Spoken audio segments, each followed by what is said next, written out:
ईमान का दर्जा लैन वास्ते अल्लाह दे नाल उस मुहब्बत नूं उजागर करना बड़ा जरूरी है।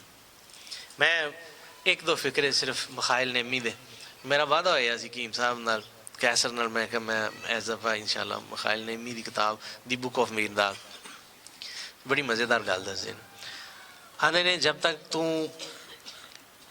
मुहब्बत नाल पूरी तरह ना लिया, ना भी उंजदा जिवें दा मियाँ साहब फरमाते हैं कि जुनबी दा एक वाल जुसे दा रह जावे जे सुका, उस ही हाल रवेगा जुनबी गुसल ना जाए जुका। मुहब्बत नाल तू उंजदा ना लिया कि तेरा एक वाल भी सुका रह जे, गुसल नहीं हो सकिया। मुहब्बत तेरे ते पूरी तरह वारदल वजूद आ जाए, इंज दी वारदल वजूद आवे कि नफरत खा जाए, नफरत खा जाए, नफरत खत्म हो जाए। जो नफरत पूरी तरह खत्म होगी ना, फिर ही अल्लाह की मुहब्बत का वह पौधा परवान चढ़ना शुरू होगा। साढ़े विच एक की कई नफरत भरिया ने, सुन्नियां तो नफरत वखरी है, शिया तो वखरी है, भाबियां तो वखरी। ये मैं एक मजमूई बात वड्डी काम पे करना वा। उन्हें तो सानू सके भैन भरावां तो भी नफरत है वे। आ जड़ा ना यह मेरी मर्जी के मुताबिक नहीं चलता, ओ मेरी मर्जी के मुताबिक नहीं चलता, कई नफरत भरिया ने।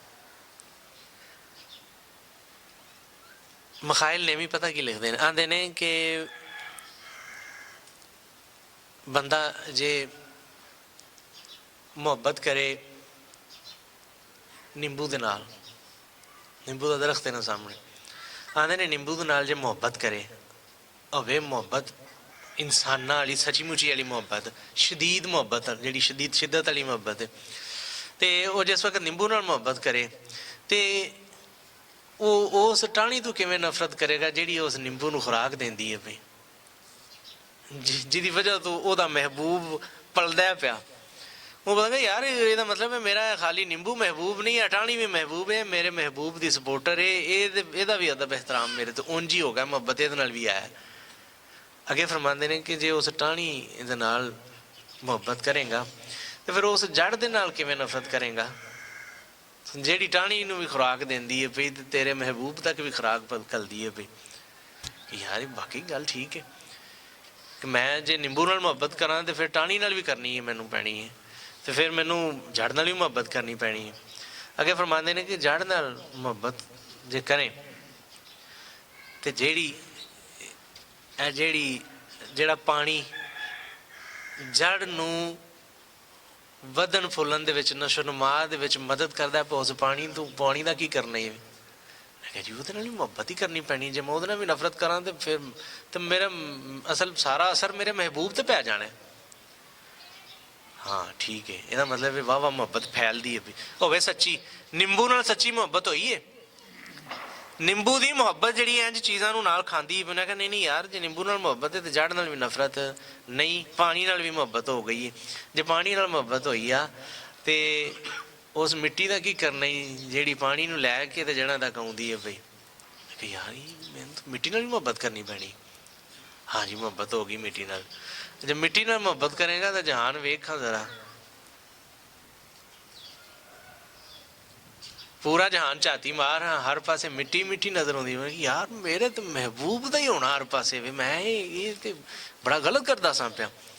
मैं आंदा सा मैनू खाली नींबू नाल मुहब्बत है, नहीं नहीं जे तेनों नींबू नाल मुहब्बत है तो तेनों कुल जहान नाल मुहब्बत है।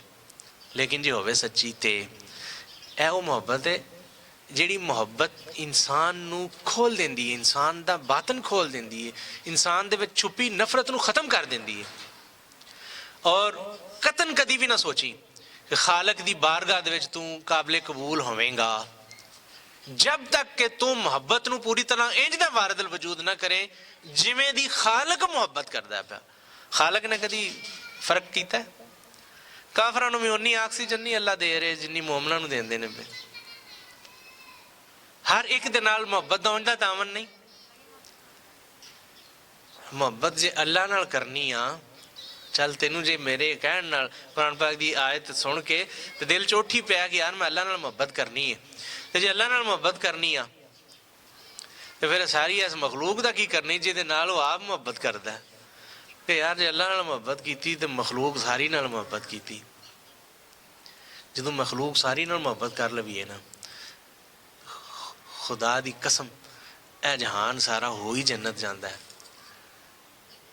ਤੁਸੀਂ ਗੱਲ ਨਹੀਂ ਸਮਝੇ ਕਿ ਜੇ ਮਖਲੂਕ ਨਾਲ ਮੁਹੱਬਤ ਕਰ ਲਵੀਏ ਨਾ, ਫਿਰ ਸਾਰੀ ਮਖਲੂਕ महबूब दा, वासो साहब का शेर याद आ गया, अहबाब की सूरत हो या अगयार की सूरत, हर चेहरे में नज़र आती है बस यार की सूरत।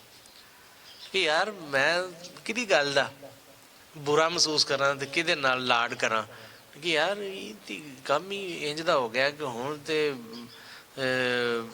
मुझे क्या किसी से काम, तुझे देखने के बाद सबको मेरा सलाम, तुझे देखने के बाद।